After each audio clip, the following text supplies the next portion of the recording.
Tax net بڑھانا بھی اس وقت ایف بی آر کے لیے بڑا ضروری ہے. اس کے لیے تاجروں کو بھی پریشرائز کیا جاتا ہے, انہیں بھی اس بات پر مجبور کیا جاتا ہے کہ وہ ٹیکس نیٹ میں آئے. مختلف اسکیمز بھی ہم نے دیکھیں لیکن وہ بھی کوئی خاطر خواہ کامیابی حاصل نہیں کر سکیں.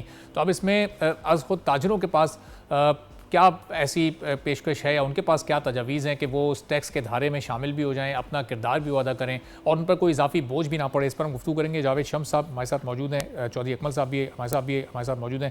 تو جاوید صاحب یہ بتائیے گا کہ ظاہر ٹیکس کے نیٹ میں آپ لوگوں نے بھی شامل تو ہونا ہے, اپنے اپنے حصے کا ٹیکس تو آپ نے ادا کرنا ہے. ابھی اس کا کوئی ایک بہتر اور مناسب کیا طریقہ کار ہو سکتا ہے کہ جس میں ایف بی آر کے لیے بھی جو قابل اطمینان ہو, آپ لوگوں کے لیے بھی قابل قبول ہو؟ بہت شکریہ جی, آپ نے ہمیں جو ہے وہ موقع دیا بات کرنے کا. سب سے پہلے تو میں آپ کو بتا دوں کہ دیکھیں ٹیکس تو ہم دے رہے ہیں. پاکستان بھر کا تاجر اور بالخصوص کراچی کا تاجر جو ہے اپنی پوری قوت کے ساتھ پاکستان کی معیشت کے لیے ٹیکس ادا کر رہا ہے. اور الحمدللہ یہ ایف بی آر کے دیے گئے جو وہ ہیں ڈیٹا, اس کے مطابق گزشتہ جو سرمائی گئی ہے اس کے اندر پاکستان میں گزشتہ سال کے مقابلے میں اس سال دگنے جو ہے تعداد کے اندر لوگوں نے جو ہے وہ فائلنگ بھی کی اور ٹیکس بھی جمع کرایا ہے, جو اربوں روپے کے اندر جمع ہوا ہے, جو ایک تاریخی کارنامہ ہے ایف بی آر اور تاجروں کا اور حکومت پاکستان کا کہ جو پاکستان کی معیشت کے لیے بہتری کے امکانات پیدا ہو رہے ہیں. اس کے ساتھ ساتھ ایک بات اور ہم آپ کو بتاتے چلیں کہ دیکھیں ہم نے واضح طور پہ یہ کہا ہے کہ تاجر دوست اسکیم جو ہے اس کو کچھ ٹائم کے لیے اٹھا کے آپ ایک طرف رکھ دیں اور آپ ریگولر اسکیم کے تحت تاجروں کی رجسٹریشن کا عمل شروع کریں. اچھا, ہو کیا رہا ہے کہ جب آپ نے تاجر دوست اسکیم کا شروع کر دیا کہ اس کی امپلیمنٹیشن کر دی اور اس کے تحت جو ہے لوگوں کو رجسٹرڈ کرنا شروع کیا, تو جو فائلر بننا چاہ رہے تھے وہ بھی اب فائلر بننے سے رک گئے. انہوں نے بھی اپنے جو ہے رجسٹریشن کا عمل روک دیا ہے.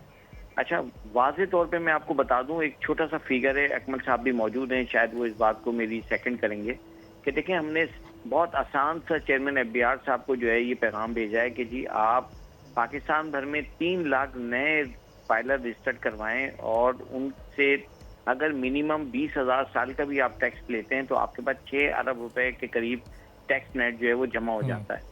لہذا حکومت کو چاہیے کہ ایف بی آر کو یہ پابند کریں کہ جو تاجروں نے ان کو پیشکش کی ہے اس پہ کام کریں.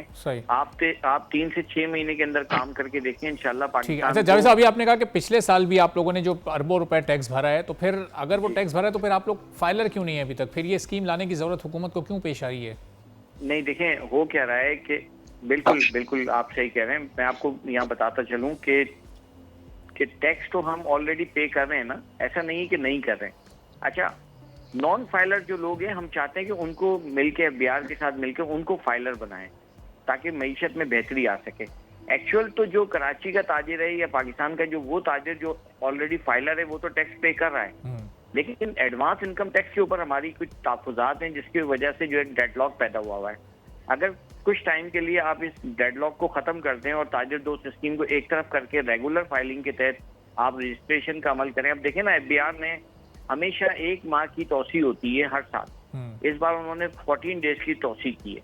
تو یہ سخت ترین اقدامات ہیں جس سے جو فائلر بننے بھی جا رہا ہے وہ بھی پیچھے ہٹ جاتا ہے. آپ چھوٹا سا میں نے فیگر دیا ہے کہ اگر آپ 3 لاکھ لوگ پورے پاکستان سے ٹیکس نیٹ میں لے کے آتے ہیں تو آپ کو 6 ارب روپے کے قریب جو ہے وہ آپ کو ریونیو جنریٹ ہوتا ہے. تو 6 ارب روپے کم تو نہیں ہوتے سر.